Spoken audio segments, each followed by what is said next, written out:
Hello. Uh, Today was day 2 of going around to different secondhand shops and trying to find CDs. So today I went to, I get the name of the area doesn't really matter, but it's one particular area. And I visited 1, 2, 3, 4, 5, 6 shops. And I found 3 CDs. All of them were at the first shop. So the very first shop I went to, I found these 3. Then the subsequent 5 shops, there was nada. But that's okay. That's how it goes. Yesterday I found nothing whatsoever. So these were all $1 each. And they're all pretty good finds, I reckon. I'm actually really happy with them. Because they aren't... Actually, it doesn't really... I'll talk about this. This first thing here. Now, this is a kind of... I was talking about this a couple of days ago when I was making a video. How when I see, CDs are stacked like this on the shelves. And so you only see the spine part. And so this was standing here. And the first thing that stood out to me, maybe stand out to you, is the Sub Pop label logo, which is very recognizable. First time I ever saw that was on the spine of Nevermind, probably when I was about 11 or 12 years old. And I don't even know what Sub Pop was. And then, of course, came to learn it's heavily associated with the Seattle grunge scene, and then going forth, more kind of indie releases, and they've done all sorts of things over the years. And not saying I like everything they've put out, but they've certainly put out some quality acts over the years. So if I see something by Sub Pop, I'll pick it up and have a look at least. Because if that didn't have Sub Pop on it, if it just sort of said Tiny Vipers, which I've never heard of in my life, I might have not even picked that up. But it was the label that made me pick it up. So it's kind of like the sign of quality, even though that might not be true. But yes, this act or this artist is called Tiny Vipers, which is, I just read a little bit before starting the video, the stage name or the artistic name of Jesse Fortino or Frontino, something like that. And I've never heard of it before. Never heard of her, never heard of Tiny Vipers or anything like that. It is kind of American folk, little bit of country, but more kind of folk, and quite, I saw it described as minimalist, stark. Yes, I'd agree with those things, but also quite nice. Doesn't blow me away or anything. It's pretty run-of-the-mill for that kind of indie folk, but not the twee sounding folk, which I really don't like. It's more raw and, like I said, stark. I listened to probably the first 3/4 of this album in the car as I was driving home, and I quite liked it. I need to listen to it more, obviously. It was $1, you can see here, and it was put in the shop on the 3rd of January, and today is the 7th, so it'd been in there for 4 days. Now this is a problem because this cover, you can see, is a cardboard digicase type thing, and there's a chance that this kind of thing could stick to it, and you see that? It's ripping or leaving a residue. Maybe it's not ripping, it's leaving I don't know, maybe it's both. But that's really unavoidable. No, it's not a residue. It's actually literally ripped off a bit of the card, but it's only a little bit. So it's secondhand. What are you going to do? But I really wish the shops would kind of think of that when they're pricing things. They don't need to put individual stickers on them because they always have a sign saying all CDs $1 at that particular shop. So is it really necessary to...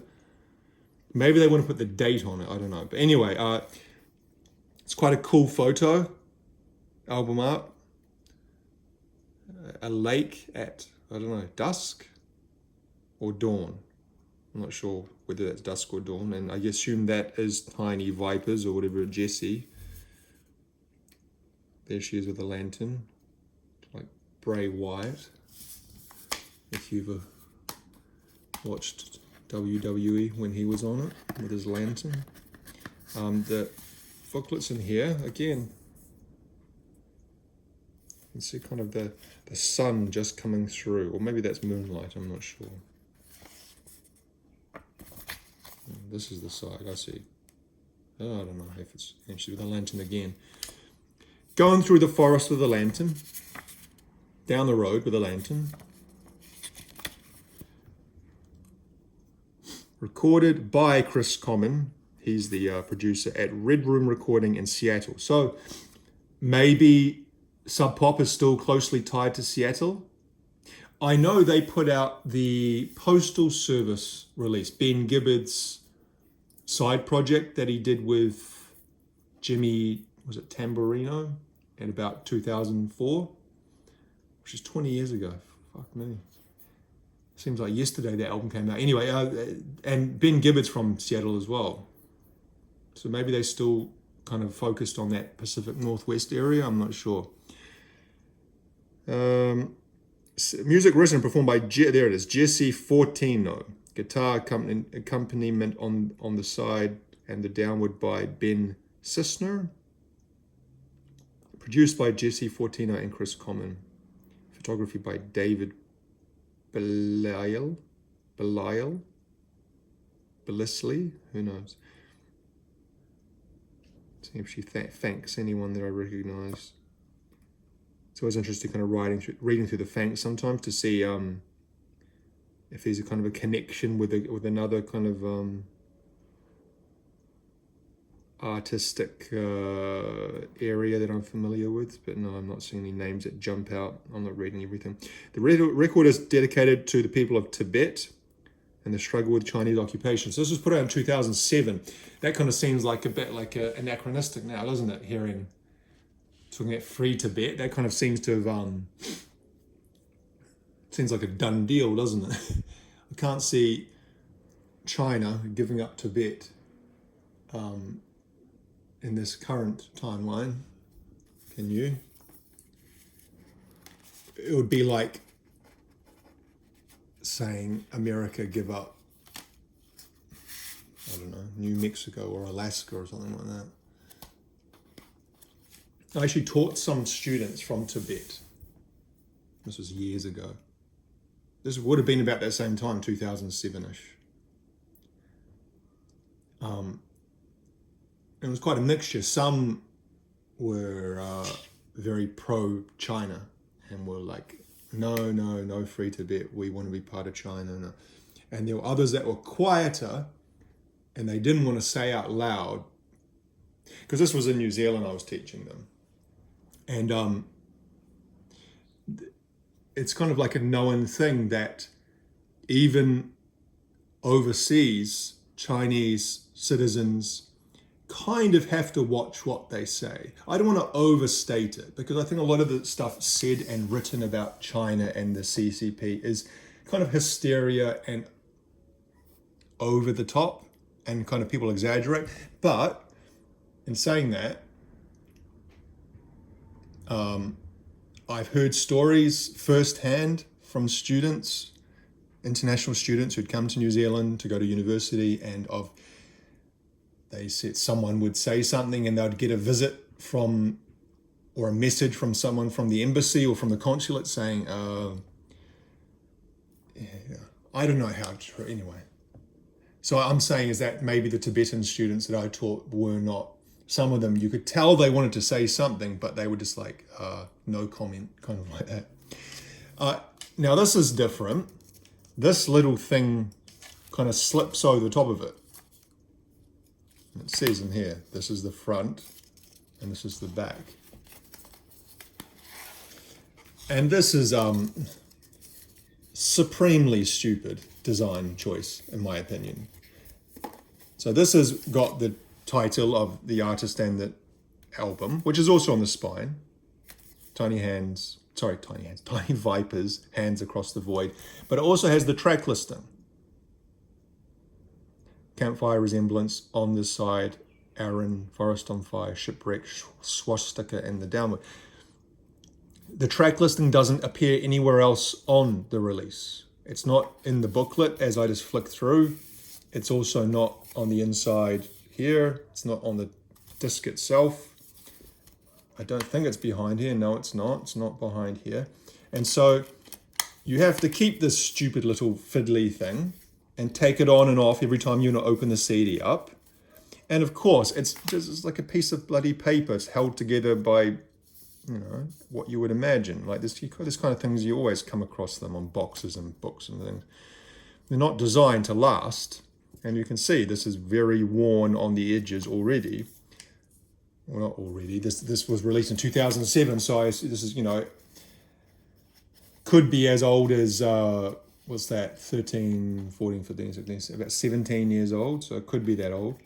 And of course it's going to get damaged and possibly even lost. I don't know why an artist would choose to do that, because that's certainly not the norm. I've never seen that before. I've seen things like that, but they're usually throwaway things. They don't have information that's only available on that thing. But you could say, well, the track listing's not that important, but still, you want to kind of have access to it. But anyway, so yeah, that was $1, and happy with that. Something I've never heard of before. Give it a try, and it's pretty good. Number 2, one of these kind of booklet style CDs, the Lynyrd Skynyrd story. So this is kind of like a Lynyrd Skynyrd greatest hits type thing. Off the top of my head, I don't think I own any Lynyrd Skynyrd CDs. I could be wrong. This is a double disc. We have the first disc here, CD1. And at the back, we've got CD2. You have the track listing here. So the songs that you would imagine. I'm going to admit I know very little about Lynyrd Skynyrd other than the things that probably everyone knows, or everyone who knows a little bit about music knows, that the kind of southern rock, Sweet Home Alabama is probably the most famous song, maybe Freebird. No, I'd say Sweet Home Alabama. They were involved in a plane crash, and pretty sure the main singer, guitarist, died in that plane crash along with a couple of other members. There was a member or members of the Van Zandt family, not related to Steven Van Zandt from the E Street Band, I don't think. That's about it. They were around in the 70s. That was kind of their heyday. They continued after that plane crash and after the deaths of key members. And I think they still tour nowadays with like one original member, like the saxophonist or something stupid like that. I don't know that many songs. I obviously know Sweet Home Alabama, like most people on earth. I know Freebird. I know Simple Man. I know the Deftones did a cover of Simple Man.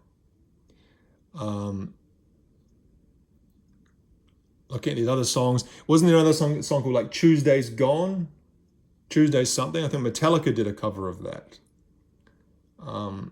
But beyond that, I don't know that much. So I'll listen to this and maybe get a more rounded view of what Lynyrd Skynyrd are and what they sound like.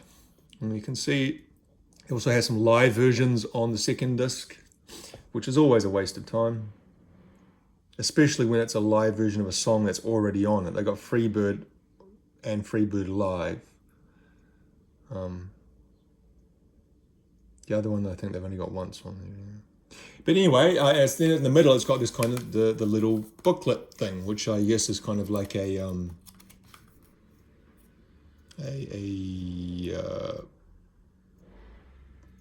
account of their history and whatnot. You knew where you were with AC/DC, but Lynyrd Skynyrd, man, that took some time. Okay, we're not going to read all that. So we've got kind of a history, a timeline along the fretboard. Freebird was demoed in 1970. Ron Van Zant was born in 1948, same year as my mother. And there they are.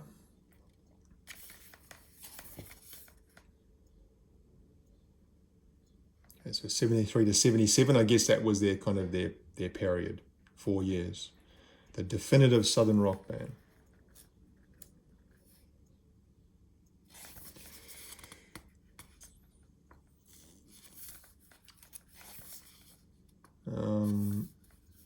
Just seeing if there's anything else that kind of, let's say when the crash happened. Oh, here it is, yeah. 77, Ronnie Van Zant, guitarist Steve Gaines, and backing vocalist Cassie Gaines are killed in a plane crash in 1977. So that's a pretty tragic. I guess if you're a fan of the band, that is pretty tragic. How many rock musicians have died in plane crashes? Obviously, Buddy Holly and Richie Valens and the Big Bopper, probably the first ones. These guys. Stevie Ray Vaughan, wasn't he? He was killed in a helicopter crash, I think. Randy Rhoads. Was Randy Rhoads in the plane? Or was he on the bus? He was killed either by the plane or he was in the plane that crashed into the bus. Or no, it wasn't into the bus, it was into a barn or something. I can't remember, but Randy Rhoads died in something involving an airplane. I'm not sure if he was on the airplane or not. Ozzy's guitarist, if you know who Randy Rhoads is, he was kind of considered one of the greatest guitarists of that era. I guess part of that is because he died so young, and there's that kind of mythologizing of people when they die that young. Who else has died in plane crashes? John Denver. He was flying the plane himself, wasn't it? Like a light aircraft type thing. Anyone else? Anyone recently? I guess plane safety's come a long way, hasn't it? So you don't really hear about plane crashes full stop. Well, you do, obviously, but they're kind of like not... They're so rare that the chances of someone being famous on one of them is less than they used to be. That one that happened in South Korea like last week, the one that landed on the runway with no wheels and then crashed into a wall. That was at Muan Airport, which was about 20 minutes away from where I used to live when I lived in South Korea. And I'd actually used that airport a few times when I lived there, because it was instead of having to travel all the way up to Seoul, which is like a 5-hour car drive or a 3-hour train ride. It was handy having a little airport nearby that you could fly to some places internationally. Anyway, so that's $1, and this was also put out on the 3rd of January, which is 4 days ago. Try and get that off. See, this is the same thing. This is kind of like a shiny cardboard, so there's a better chance that it won't stick because it's that shiny instead of that rough cardboard like that one. But it's still, there we go, that comes off okay. And the last one, Walking on a Dream, Empire of the Sun. Maybe people are less familiar, or maybe not actually. This is also $1. And this was put on before Christmas last year, 21st, so it's been there a couple of weeks. This is something I've kind of half wanted for years. And only because I really like the song of the same name as the album. Definitely the most famous song. Really the only song that I'm really familiar with. I've heard a couple of other songs of theirs that I wasn't that taken with. But Empire of the Sun, I think they still are going. But they are an electronic duo, Australian, made up of guys from other bands. I can't remember, Nick and Luke. I can't remember which. I think he's Nick and he's Luke. And they're from other bands. He's from, is it P-N-A-U, Pinau? I don't know if you pronounce it Pinau or you P-N-A-U. It's like an electronic act. Can't remember the name of the band he was from. I wasn't really familiar with their work beforehand, but they worked together. They wrote some kind of, I don't know how would you even describe their music. It's electronic based or electronic music, but it's definitely got a pop edge to it. I'm not sure other adjectives I could use to describe it, but I remember this coming out with a song, the single, Walking on a Dream, in 2008. and it was kind of played a lot here. It was played on like mainstream, like, you know, the most common, most listened to music stations in our city. Like, I don't know what the comparable thing would be in your city, but the most, you know, the ones I never usually listen to. I mean, this was played on those. You would hear it a lot, and the video was played on music TV a lot, and I kind of instantly liked it. I liked the kind of sonic atmosphere. It had kind of a bit of an 80s vibe to it, and you could kind of see that a little bit in the artwork as well. It's kind of like a movie from the 80s, like a movie poster.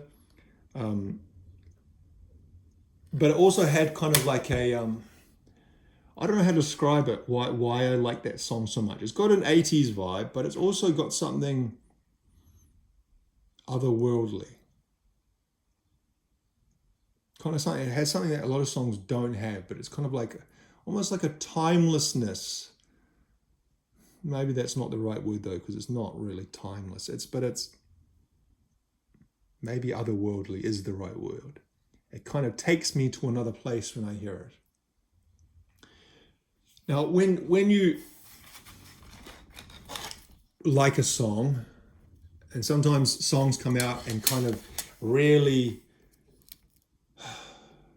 color a period of time in your life when something is happening, when you're in a relationship with a person, or when you're, you know, doing a particular thing, or you're living in a particular place. And at this time, I was in a weird relationship, and I don't know, I don't very much want to go into detail about this. It was just with someone, and the relationship eventually ended very badly. Not very badly, it sounds like it ended, and not in a very nice way. No, it wasn't like absolutely terrible or anything. It was like violence or anything approaching that. But I guess you could say anytime when one person ends a relationship and it's not amicable, then yes, you could say it ends badly because feelings are hurt, and there was a lot of other stuff around it. And so I associate this song with that person, but not enough that she taints it. Because sometimes a person can taint a song, or a relationship can taint a song. But I think I love the song so much that the song overpowers the memories. But it really does have strong memories of that time. And it kind of early 2009.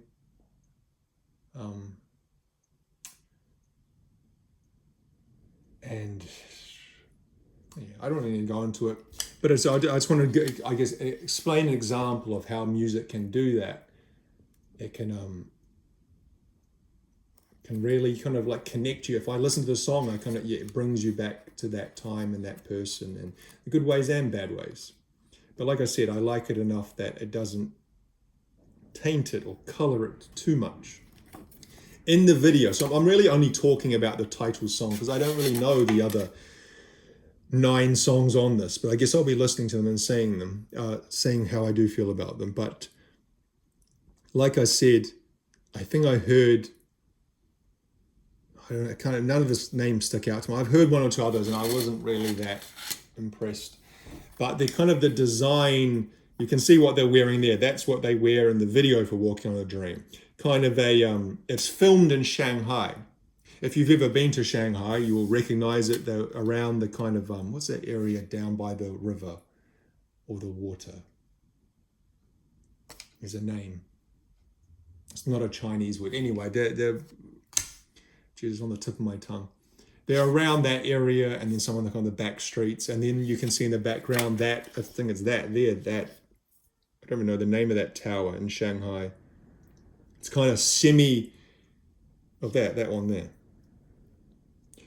It's kind of futuristic looking, but in a retro way. It's kind of like if you were in the 1960s and you said, what's the future going to look like? And you designed a tower to show that. That's how it would look. And now, in 2024, it looks futuristic, but in inverted commas, because it kind of looks tacky retro future, if you know what I mean. But I guess that kind of has a character to itself, you know, that better than just a typical tower that so many other cities have, I guess. And they're dressed up in kind of that garb that you see in the Chinese opera, the Beijing or the Peking opera. You know, I'm sure you've seen things of that before, where they wear the headdress and they have the makeup, very heavy makeup, and then they sing like a cat being strangled. And I don't know what was the design choice, why they wanted to use that, or what was the thing about China that they wanted to insert into that design, or to the images depicted. But that's what they did. Kind of looks AI-ish, doesn't it? You know, if you saw this, if someone showed you this, and you'd say, have they used AI on that, even though this was made pre-AI?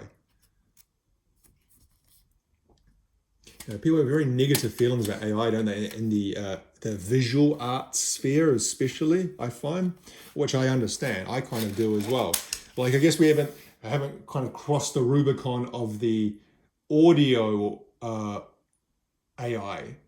I don't know it exists, and there have been people who've used it and all, but we haven't it hasn't become widespread enough to kind of people to kind of rebel against that. But anytime there's even an inkling of someone using AI, there's always quite a vocal group of people commenting, "Fuck AI! Don't use AI." A metal band, Pestilence, which are a Dutch death metal band that were quite influential in the early 90s, and that kind of early death metal scene kind of grew out of Tampa, Florida, and then kind of spread a bit to Northern Europe.